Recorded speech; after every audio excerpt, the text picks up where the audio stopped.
Assalamualaikum warahmatullahi wabarakatuh. Alhamdulillahi rabbil alamin wal aqibatu lil muttaqin wala udwana illa 'alal zalimin wala haula wala quwwata illa billahil aliyyil azim. Asyhadu an la ilaha illallahul malikul karim wa asyhadu anna Muhammadan abduhu wa rasuluhul amin. Allahumma salli wa sallim ala sayyidina Muhammadin sayyidil anbiya'i wal mursalin wa ala alihi wa ashabihi ajma'in.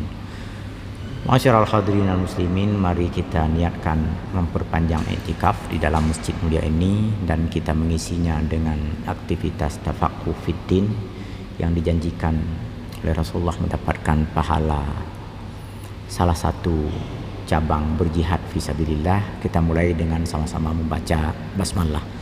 Bismillahirrahmanirrahim. Guru-guru saya hormati, orang-orang tua saya, bapak ibu hadirin dan hadirat yang berbahagia.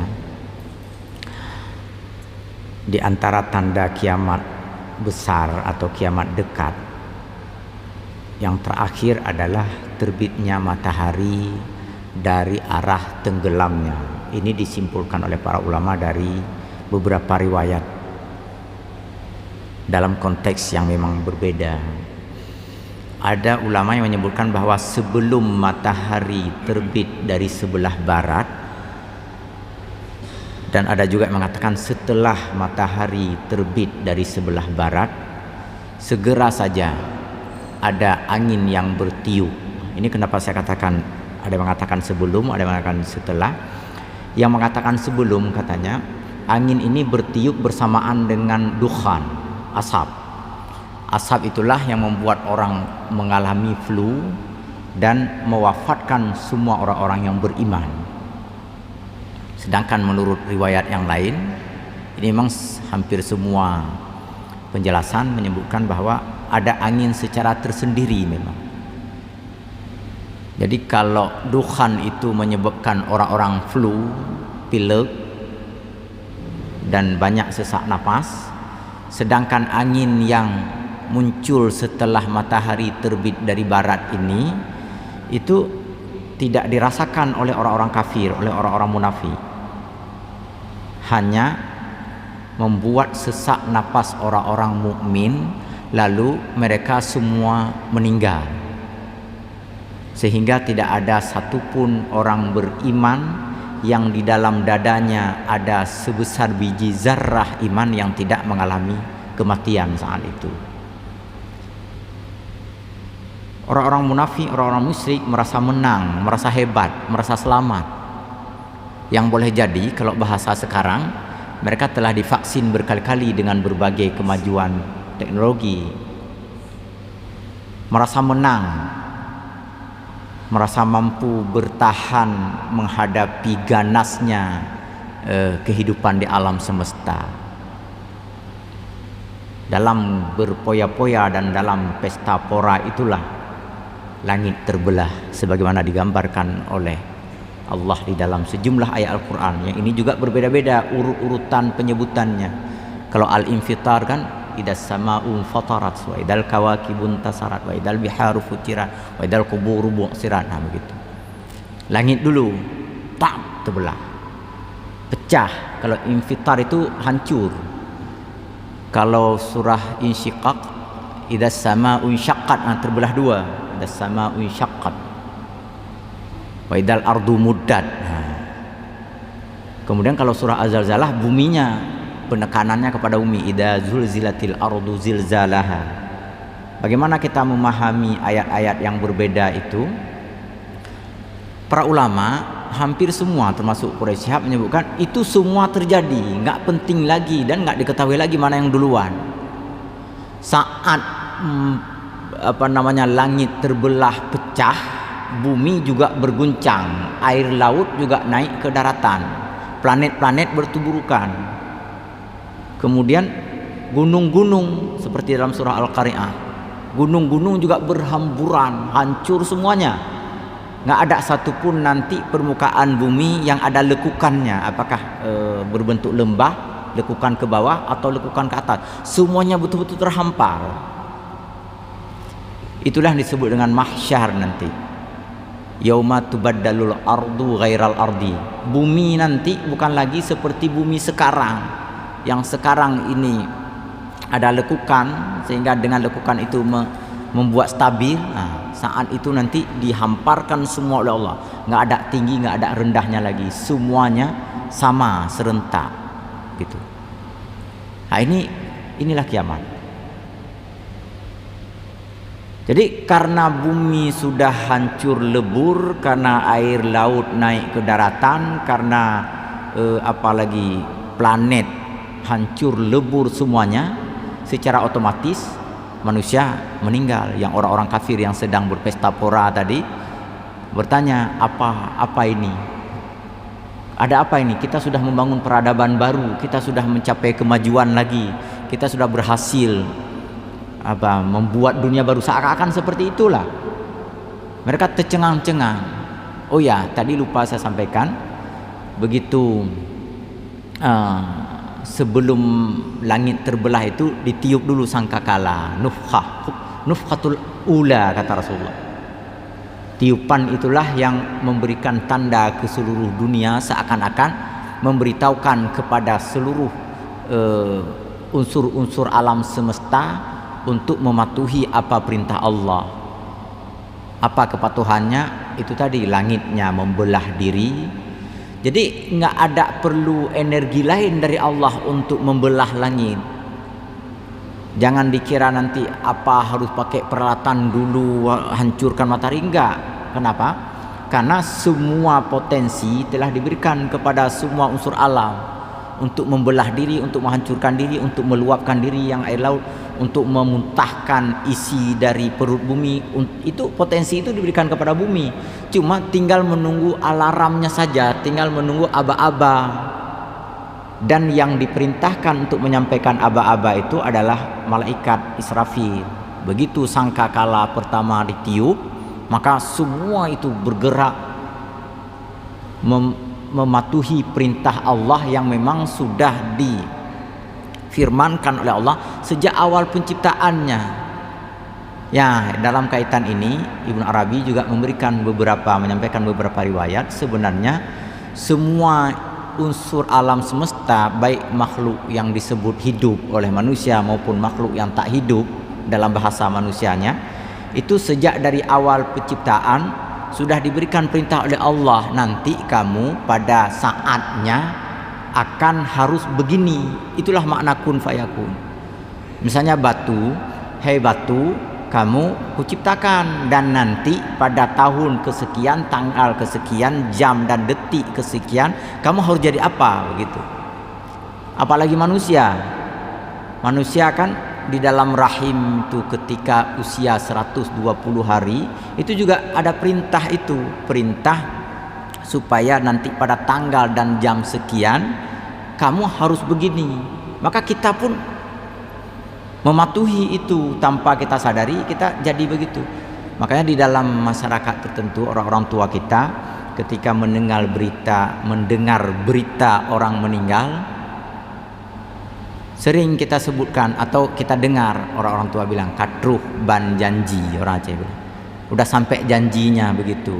Rupanya pernah kita berjanji dengan Allah Subhanahu wa taala di saat ruh ditiupkan ke dalam jasad kita. Saya berjanji akan hidup sampai 2000 sekian. Nah, begitu. Begitu sampai janji kita, maka kita pun melepaskan kehidupan ini. Cuma dalam hadis-hadis yang banyak memang lebih secara tekstual menyebutkan bahwa ada malaikat Israel atau malakul maut, yatawaffakum malakul maut.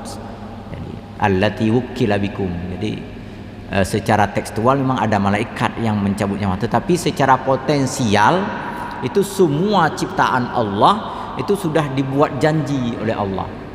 Janji untuk berakhir kehidupannya atau keberadaannya di alam semesta. Jadi kembali kepada bumi, langit, laut, semuanya tadi terhampar lebar, tak ada lekukan, tak ada lautan, tak ada istilah daratan. Maksudnya Tidak lagi terpisah antara daratan dan lautan, tidak ada lagi terpisah antara lembah dan gunung, antara bukit dan sebagainya. Semuanya sama. Itulah bumi yang sungguh-sungguh berbeda. Dan semua manusia itu musnah, semua yang hidup itu mati. Malaikat Israel atau malakul maut mencabut nyawa semuanya. Setelah nyawa dicabut, ia juga menyerahkan nyawanya kepada malaikat Jibril.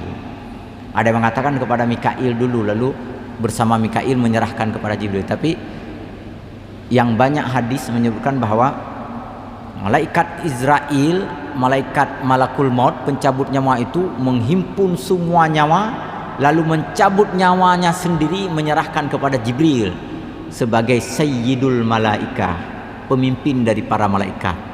Lalu Jibril menghadap Allah dengan membawa semua nyawa yang tersisa, lalu meminta bersujud di hadapan Allah untuk mencabut nyawanya. Dicabut semua oleh Allah Subhanahu wa taala. Diterima nyawa semua dan dicabut nyawa mereka itu, sehingga betul-betul semuanya mengalami kepunahan. Wa yabqa wajhu rabbika dzul jalali wal ikram. Yang tersisa hanya Allah Subhanahu wa taala. Selebihnya dimusnahkan, dipunahkan oleh Allah pada saat itu. Setelah itu Allah hidupkan kembali Jibril yang pertama sekali diberikan kehidupan. Dan setelah Jibril berturut-turut dihidupkan Mikail kembali. Setelah itu dihidupkan Israfil. Diperintahkan oleh Allah untuk meniup nufkhah, tiupan kedua, sangkakala untuk tiupan kedua. Ibnu Abbas pernah ditanya oleh murid-muridnya dan sahabat-sahabat yang lain, berapa lama waktu antara tiupan pertama dengan tiupan kedua? Lalu Ibnu Abbas menjawab bahwa Rasulullah pernah mengatakan lamanya itu 40. Ketika ditanya 40 apa? Apa 40 hari, apa 40 pekan, 40 tahun, 40? Ibnu Abbas menjawab, saya juga tidak bertanya kepada Rasulullah dulu 40 apa begitu kan. Jadi artinya ada tenggang memang, ada jarak waktu antara tiupan sangkakala pertama dengan tiupan sangkakala yang kedua. Setelah itu ditiupkan sangkakala yang kedua ini, lalu disebutkan dalam hadis riwayat Imam Ahmad, itu turun rintik hujan sebentar. Ketika hujan turun, segera mulai kehidupan di muka bumi ini. Itulah jenazah orang-orang meninggal tadi dihidupkan kembali. Kalau kita baca hadis, memang yang banyak bercerita tentang manusia. Setelah itu nggak lagi cerita tentang langit, tentang bintang, tentang matahari, nggak lagi. Entah ada entah tidak, itu udah lain lagi ceritanya pokoknya. Yang ada hadis misalnya jarak matahari setelah itu sejengkal dari kepala. Berarti ada matahari, tapi bagaimana proses keberadaan matahari tidak dijelaskan di dalam hadis. Demikian juga dengan binatang. Nggak ada penjelasan yang memadai dalam hadis tentang bagaimana binatang yang telah mati tadi, kecuali ada satu hadisnya sahih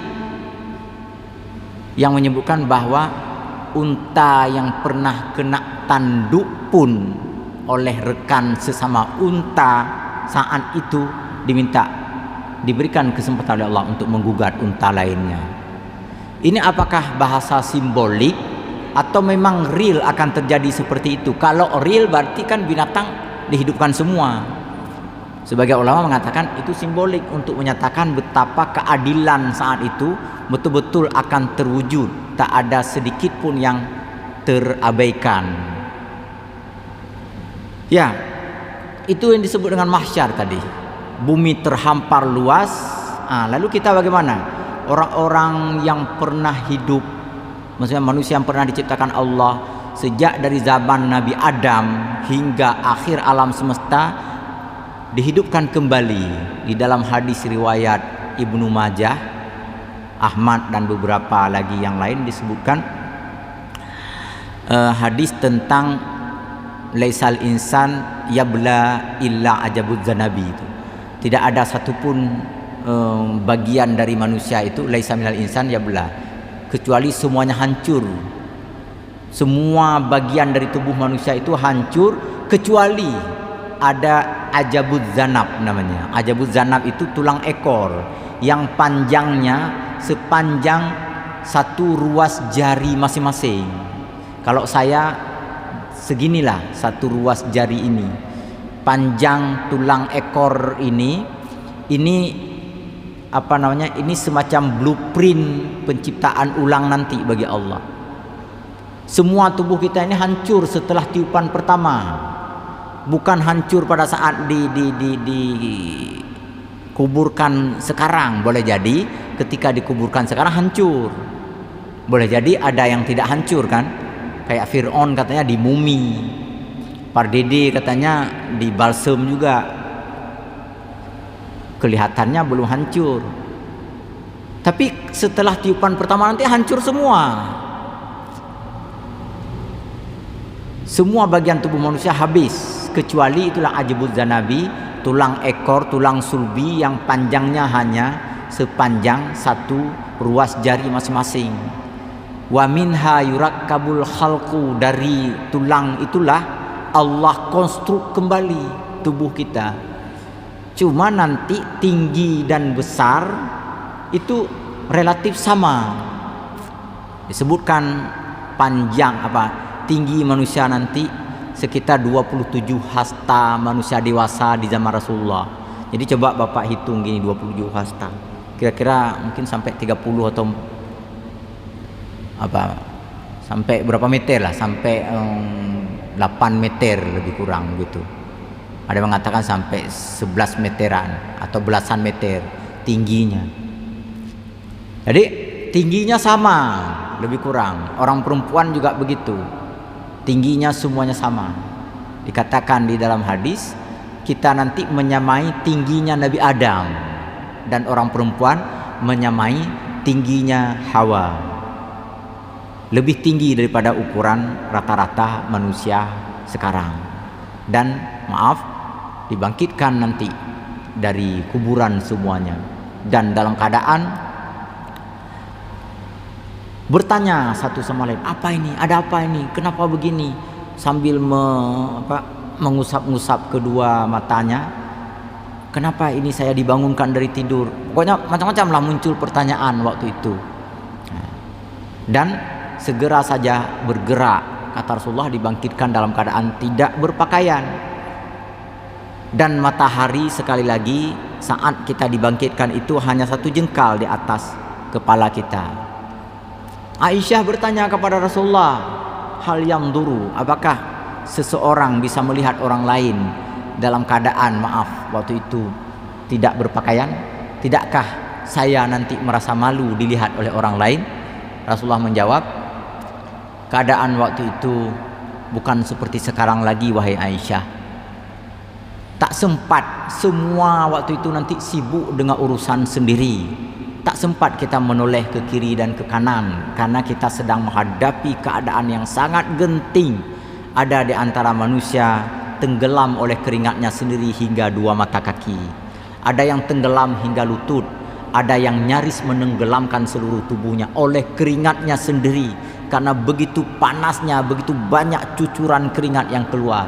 Belum sempat keringat mengalir kemana-mana, baru di sekitar kita menenggelamkan diri kita. Begitulah kira-kira kepanikan dan kedahsyatan saat kebangkitan itu.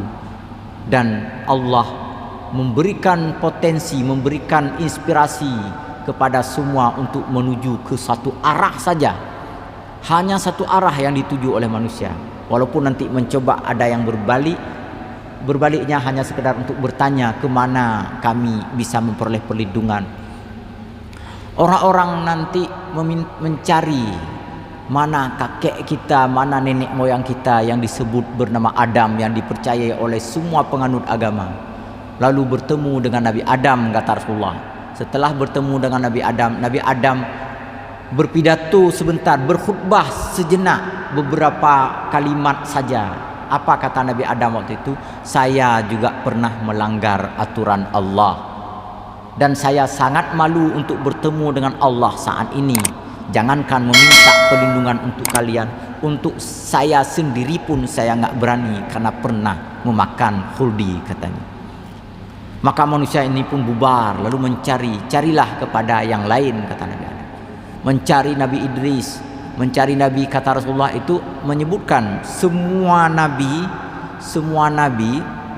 itu berkhutbah sebentar ketika dihadapi ketika dikerumuni oleh mungkin miliaran jumlah manusia, dan dalam khutbah itu mereka menyampaikan tak bisa memberikan bantuan apapun, pertolongan sedikit pun, karena mereka juga menyebutkan pernah melakukan kesalahan di masa mereka hidup dulu, walaupun kesalahan itu telah diampuni oleh Allah, tetapi ada rasa malu yang membuat mereka tak berani berhadapan dengan Allah untuk memohon apapun di saat itu. Sampai kepada Nabi Isa, begitu orang-orang menjumpai Nabi Isa alaihi salam, Nabi Isa memang tidak menyebutkan kesalahan dirinya apapun. Yang ada adalah bahwa kalau kalian ingin mendapatkan bantuan, mendapatkan perlindungan, maka carilah yang bernama Muhammad sallallahu alaihi wasallam. Inilah disebut dengan syafaatul ammah, kata Rasulullah.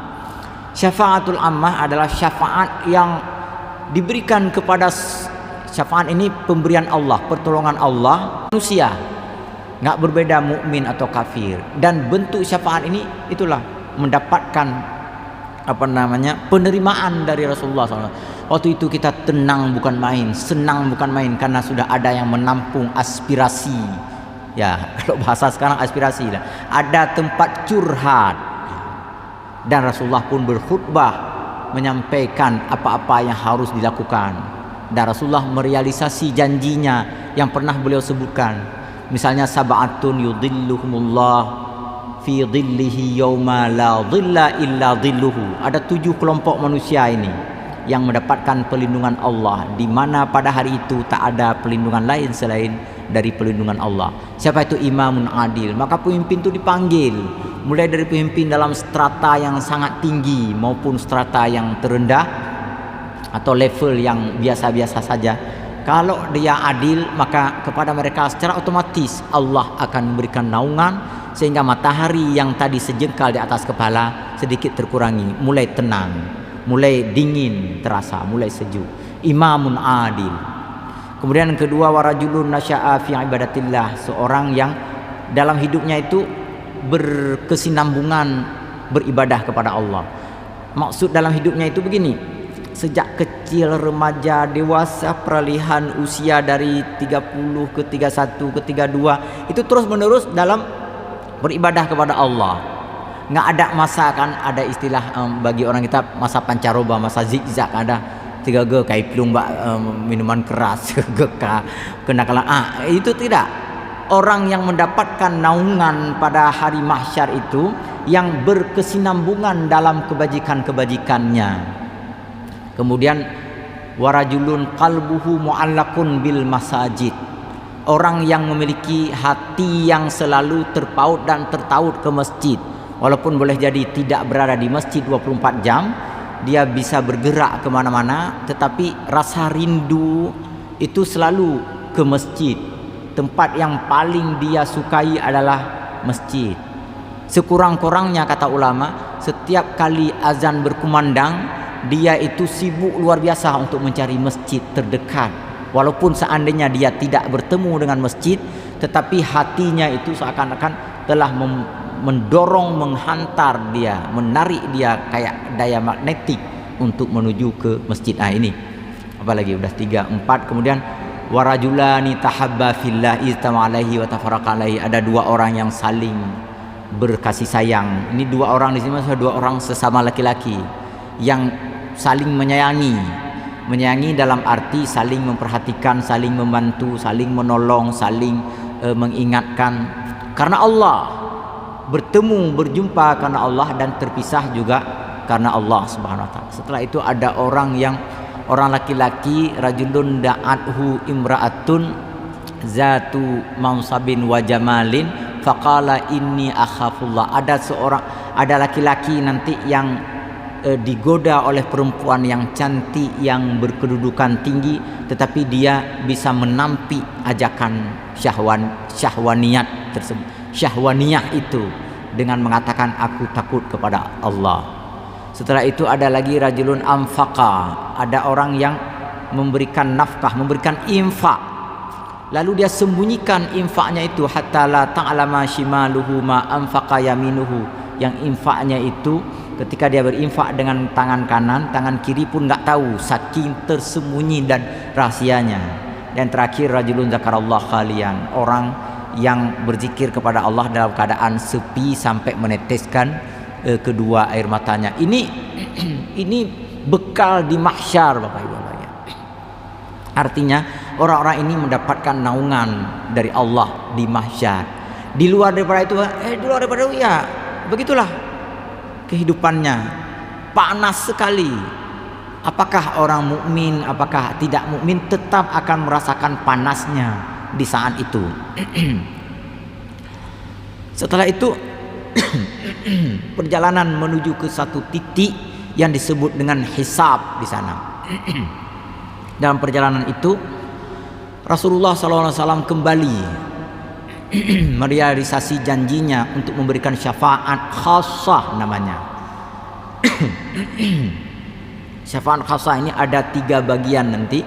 Bagian yang pertama itulah berjalan bersama beliau. Berjalan bersama beliau dan beliau dikaruniai oleh Allah apa yang disebut dengan liwaul hamdi, naungan pujian, sanjungan. Allah menaungi Rasulullah SAW dengan naungan tersendiri yang secara kasat mata tak terlihat, tetapi membuat Rasulullah mengalami sejuk dan tenang. Orang-orang yang mengerumuninya, orang-orang yang berada bersamanya, yang diizinkan bersamanya juga mendapatkan naungan itu. Tetapi syafaat khassah ini persyaratannya adalah tauhidnya jelas, tauhidnya bagus. Walaupun misalnya amalnya ada salah, ada kurang, ada sedikit, tapi tauhidnya mesti murni. Ini persyaratan mendapatkan syafaat khassah dari Rasulullah SAW. Orang-orang yang tak beriman nggak bisa merangkak untuk mendekati rombongan Rasulullah, nggak bisa, nggak pernah bisa mendekat. Pada saat yang bersama Rasulullah juga memanggil dengan panggilan ummati, ummati, ummati, ummati. Begitu beliau panggil ummati, semua orang beriman yang pernah membaca asyhadu an la ilaha illallah asyhadu anna muhammadar rasulullah mendengar panggilan itu sekalipun jaraknya entah di mana, lalu dipanggil oleh suara itu memandu dia untuk berada di dalam rombongan Rasulullah. Mengenai dekat dan jarak dengan Rasulullah, ini juga banyak lagi riwayat yang menyebutkan nanti ada 3 orang yang betul-betul dekat sekali dengan Rasulullah. Yang pertama para pejuang, yang kedua para dermawan, dan yang ketiga adalah para ulama. Para pejuang orang-orang yang meninggal syahid di jalan Allah, baik syahid tamah, syahid tamah itu betul-betul berjihad lalu meninggal dalam jihad itu, maupun syahid naqisah, orang-orang yang memfasilitasi, yang menginspirasi jihad atau melakukan kegiatan-kegiatan yang berisiko bagi dia tetapi bermanfaat bagi umat. Kemudian juga orang-orang yang dermawan, yang kedermawanannya itu telah memudahkan kehidupan umat Islam dalam menegakkan kebenaran di muka bumi ini, telah mempermudah atau menyelesaikan, memberikan solusi bagi berbagai kesulitan. Lalu yang ketiga adalah orang-orang berilmu yang ilmunya itu mencerdaskan orang-orang sehingga tidak mengalami kesesatan selama hidup di dunia. Terkait dengan orang-orang berilmu ini tentu saja mulai dari ilmu agama sampai ilmu apapun yang mencerahkan, yang memberikan, yang berjasa bagi kemudahan hidup manusia. Ini 3 orang yang dikatakan sangat dekat dengan Rasulullah. Dan yang lebih-lebih dekat lagi tentu saja ketika Abu Bakar bertanya, ya engkau wahai Abu Bakar, engkau berada bersamaku seperti ini, kata Rasulullah. Maksudnya seperti 2 ruas jari ini. Dan nanti hadis ini panjang diriwayatkan Umar hendak mencoba membuktikan Umar hendak mencoba menyaingi Abu Bakar dalam 1 kali 24 jam kalau saya tidak salah. Itu mencoba apa yang dilakukan Abu Bakar, Umar lakukan itu, bahkan mencoba mendahuluinya. Kalau misalnya jam subuh itu misalnya pukul 5 seperti sekarang ini, Umar datang setengah 5 hari ini, Abu Bakar rupanya udah duluan ada di masjid. Besok datang pukul 3:30, Abu Bakar rupanya sudah duluan ada di masjid. Besok datang pukul 2, Abu Bakar sudah duluan. Enggak pernah, kata Umar, dalam satu hal pun yang saya bisa menyaingi Abu Bakar. Dalam soal berinfak juga begitu. Ketika Umar hendak berinfak dengan jumlah yang terbesar, rupanya Abu Bakar sudah duluan menginfakkan yang jauh lebih besar. Ada juga menyebutkan bukan materinya, bukan volume infaknya yang besar, tetapi kepolosan dan ketulusannya. Misalnya begini, Umar itu berani menginfakkan separuh hartanya. Jadi ketika dihitung rumahnya, perniagaannya, peternakannya, perkebunannya, diinfak separuh untuk saya. Yang lain saya infakkan, kata Umar bin Khattab. Apa kata Abu Bakar? Saya semua, katanya. Jadi semua, mulai dari rumah, perkebunan, semuanya, semua infak. Lalu Rasulullah bertanya kepada Abu Bakar, apa yang tersisa padamu wahai Abu Bakar? Abu Bakar menjawab, Allah dan Rasulnya. Selagi masih ada Allah dan Rasulnya, saya nggak perlu apa-apa lagi selain itu. Inilah yang kata Umar bin Khattab, saya tak akan pernah mampu menyaingi Abu Bakar. Nah, ini kahada fil jannah, kata Rasulullah. Sejak di mahsyar berdekat dengan Rasulullah sampai di surga nanti, Abu Bakar itu begini dengan Rasulullah, karena begitu tingginya kualitas personal Abu Bakar itu. Baik, kita kembali ke alam mahsyar menuju hisab, Bapak Ibu. Kemudian ada syafaat yang kedua. Syafaat yang kedua itu adalah syafaat al-haud. Haud itu sering di bahasa Aceh dengan istilah mon hayati. Cuma ada yang keliru memahami mon hayati seakan-akan di dalam surga. Padahal itu belum masuk surga. Al-haud itu kolam yang airnya itu jernih, yang rasanya seperti rasa susu, yang aromanya, yang rasanya seperti madu, aromanya seperti susu. Begitulah gambaran Rasulullah tentang al-haud itu. Jadi dengan aromanya saja orang-orang yang kehausan terasa seakan sudah kenyang. Dengan warna dan tampilannya saja orang-orang yang tadi gerah, tadi panas, itu terasa telah sejuk. Siapa yang bisa menatap dan mendekat haudnya Rasulullah, ikulam Nabi ya. Ada juga dalam bahasa Aceh disebut dengan ikulam Nabi yang dilantunkan dalam syair-syair itu. Ini al-haud, ini syafaah yang kedua yang dianugerahi oleh Allah kepada Rasulullah. Dan Rasulullah juga memanggil umatnya, ummati, ummati, lalu menunjuk al-haud itu yang ada di antara perjalanan di mahsyar itu. Disitulah orang. Nah, ini syarat kedua, tetap juga tauhid dan banyak berselawat. Kemudian orang-orang beriman sekaligus beramal saleh. Tidak semua orang mendapatkan syafaat al-haud tersebut. Dan nanti syafaat yang ketiga ini, makanya syafaat ini 3 kali, tiga di mahsyar. Ya, syafaat yang ketiga adalah ketika sedang dihisab. Semua manusia naik ke atas timbangan yang disebut dengan mizan. Mizan ini memiliki lisan, memiliki alat komunikasi. Dan ini untuk ukuran sekarang saya kira nggak susah kita pahami, karena timbangan sekarang pun ada yang langsung kan berbicara kan. Jadi begitu kita naik, lalu disebutkan oleh mizan ini, dulu dia mencuri begini, dulu dia melakukan ini, dulu dia jadi semua disebutkan, segala amal baik dan buruknya itu disebutkan. Setelah itu nampak kepada kita dan juga disaksikan oleh para malaikat mana kelebihan, mana lebih banyak amal baik, amal saleh, atau lebih banyak keburukan-keburukan yang kita lakukan. Fa amma man saqulat mawazinuhu fahuwa fi 'ishatin radiyah. Orang yang banyak amal baiknya nanti akan masuk surga. Wa amma man khaffat mawazinuhu, dan yang ringan kebajikannya akan dibawa masuk ke dalam neraka. Nah, itu dipanggil oleh Rasulullah, ummati ketika dihisab itu Rasulullah mengontrol semuanya. Ada nanti kasusnya, kalau kita ibaratkan timbangan yang model sekarang itu sejajar begini, lurus dia sering bersedekah, banyak berinfak, salat sunat selain salat fardu, tetapi banyak juga ghibahnya, banyak juga perbuatan-perbuatan buruknya, betul-betul persis begini. Nggak ada nggak ada lebih kurangnya gitu. Ada yang seperti itu. Lalu Rasulullah secara simbolik mengambil surbannya, katanya meletakkan ke bagian timbangan amal baiknya. Ini syafaat khassah juga. Dan ada yang menyebutkan ini syafaatul udma yang dijanjikan oleh Rasulullah di dalam banyak hadisnya, termasuk sering-sering membaca salawat kepada Rasulullah setelah mendengarkan kumandang azan. Minimal Allahumma rabb hadhihi da'wati tammah wa salatil qa'imah ati sayyidana Muhammadanil wasilata wal fadilata wasyarafa wad darajatal aliyatar rafi'ah.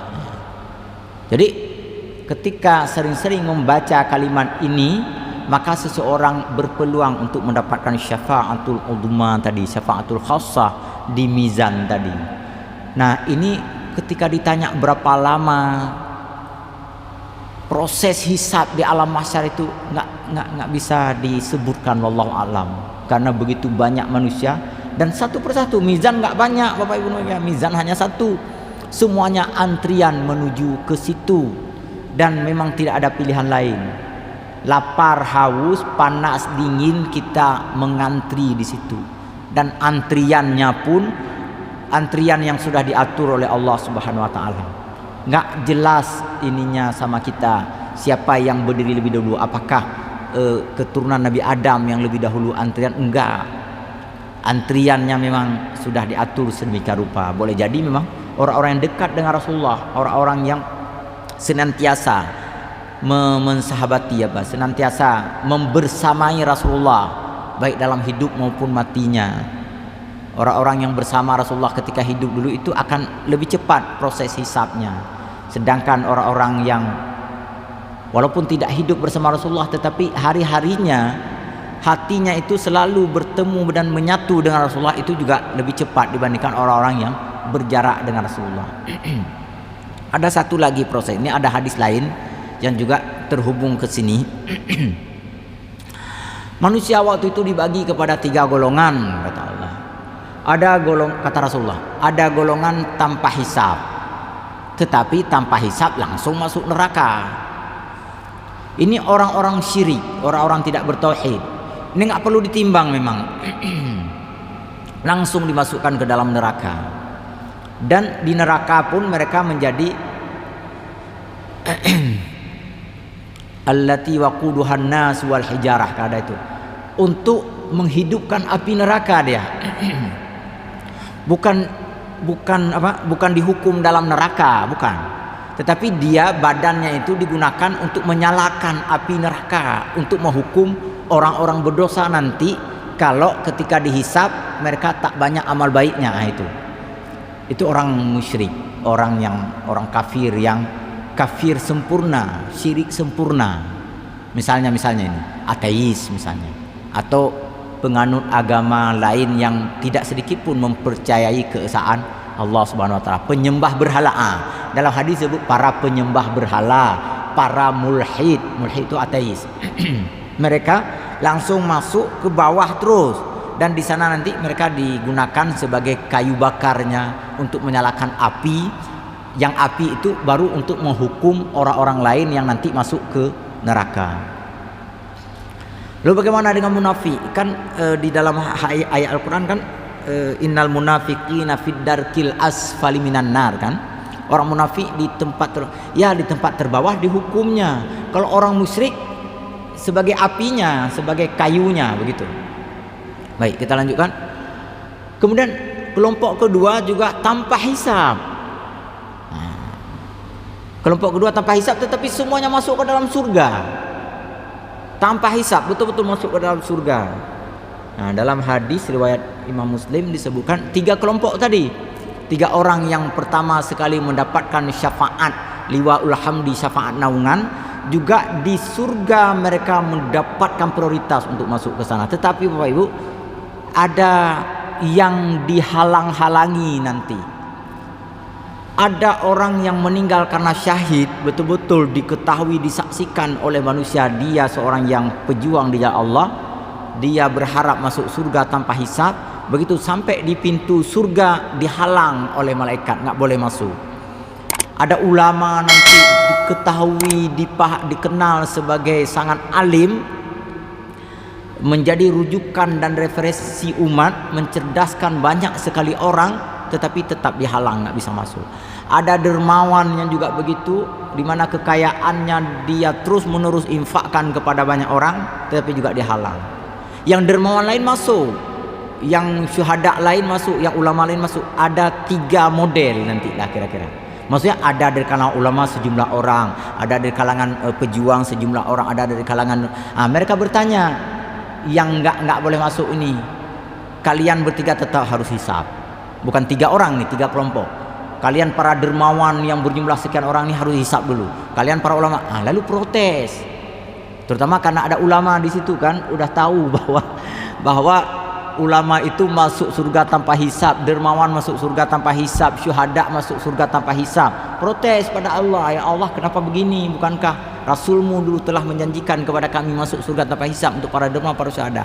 Lalu Allah menjawab, ya ini memang syuhada dia di dunia, tetapi pada saat hendak berperang dia maju ke medan laga dengan penuh keberanian, dengan harapan supaya dilihat oleh orang-orang yang seangkatan perang dengannya. Duh, beraninya si Fulan.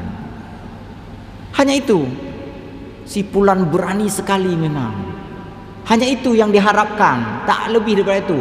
Nggak ada bintang jasa Mahaputra, nggak perlu dia. Yang penting cukup itu aja. Ini siapa yang berani menghadapi ini? Biar saya aja.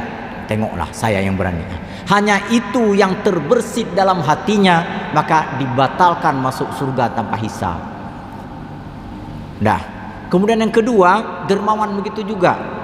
Dia infakkan, nggak perlu catat, nggak perlu hitung, nggak perlu umumkan harta yang dia berikan, tapi terbersit dalam hati sedikit saja. Apa itu? Terbersit sedikit saja. Sekarang kan tahu orang bahwa saya banyak berinfak. Itu aja sedikit. Nggak perlu diberikan anugerah apa namanya, nggak pernah berharap dia itu. Cuma itu aja. Ini persoalannya persoalan hati. Itu saja, maka juga ditunda untuk masuk surga tanpa hisab. Ulama juga demikian. Walaupun ilmunya telah banyak sekali bermanfaat kepada manusia, ada sedikit terbersit di dalam hatinya dan dia nggak pernah bertobat dari bersitan itu. Apa itu? Kan nampak saya bisa.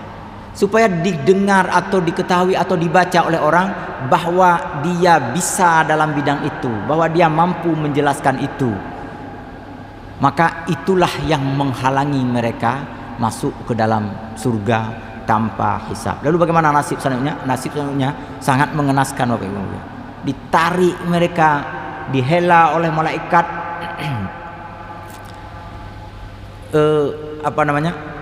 mukanya, dadanya, perutnya itu terus menerus bergesek dengan tanahnya mahsyar itu, dengan tanahnya akhirat yang panasnya luar biasa, yang mendidih, yang membuat darah mendidih ketika isi perut mendidih ketika perutnya itu digesek ke tanah tempat berpijak itu. Lalu kemudian dihela itu, ditarik beramai-ramai semuanya, dilemparkan ke dalam neraka. Sampai suatu saat nanti mendapatkan ampunan Allah atas kesalahan mereka, atas dosa mereka. Apa dosanya?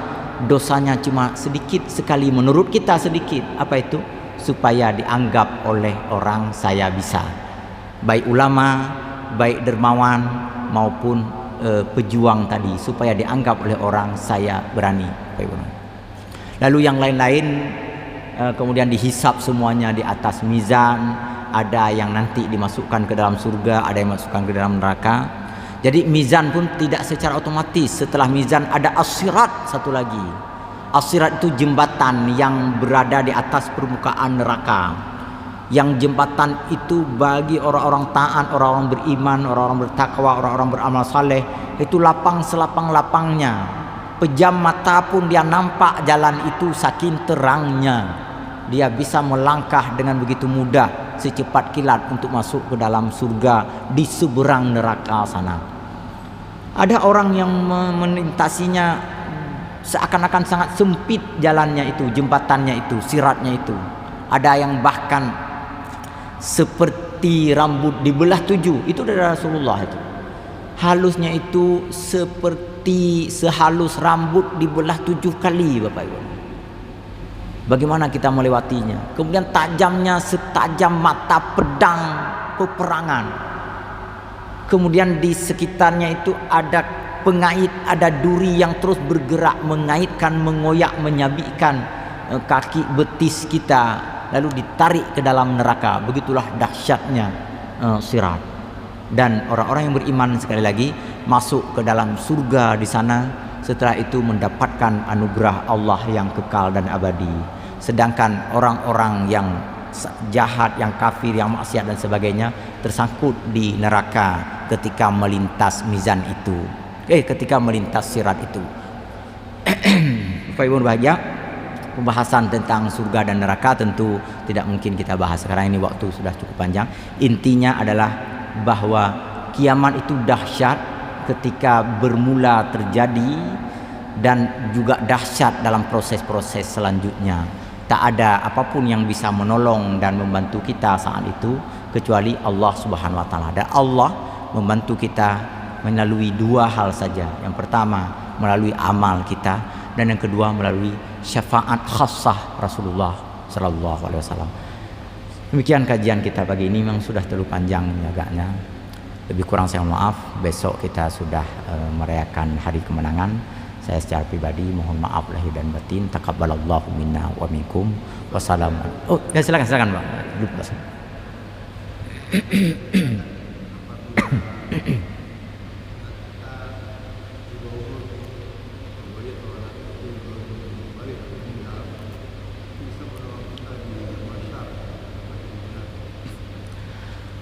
Ada hadis yang seperti itu. Mereka juga dibangkitkan oleh Allah dalam keadaan tanpa dosa, dan nanti di dalam surga akan menjadi wildanun mukhalladun, pelayan-pelayan dalam surga yang akan menuang air minum untuk para penduduk surga. Dan satu lagi mereka menanti kehadiran kedua orang tuanya di dalam surga. Begitu belum sampai, mereka terus mencari, menanti, dan mereka memang tidak hisab karena memang meninggal dalam keadaan belum mukallaf. Itulah mereka mencari, bertanya, kenalkah kalian dengan orang tuaku? Kenalkah kalian dengan si A si B ini? Dan itu perlu waktu mungkin ribuan tahun untuk bertemu. Yang kita di mahsyar itu kan dalam keadaan sangat sulit kan untuk berkomunikasi satu sama lain. Yang si anak ini terus dia akan mencari kedua orang tuanya, lalu minta kepada Allah supaya dia ikut bersama kedua orang tuanya. Kalau orang tuanya masuk ke neraka, kan dia tidak berhak masuk neraka. Kenapa? Karena kalau dia masuk ke neraka kan dia tidak pernah melakukan dosa. Maka atas keadilan Allah Subhanahu wa taala, supaya mereka berkumpul, Allah ampuni dosa kedua orang tuanya, lalu dibawa masuk ke dalam surga. Itu di situ syafaatnya. Syafaat si anak yang meninggal di usia muda. Ini ada hadis yang seperti ini. Tetapi apakah ini akan berlaku secara umum semuanya sehingga membuat orang kafir pun masuk ke dalam? Ini tidak lagi. Ini ada syarat utama tadi, syarat tauhid, syarat akidah yang benar. Dan juga ada satu lagi,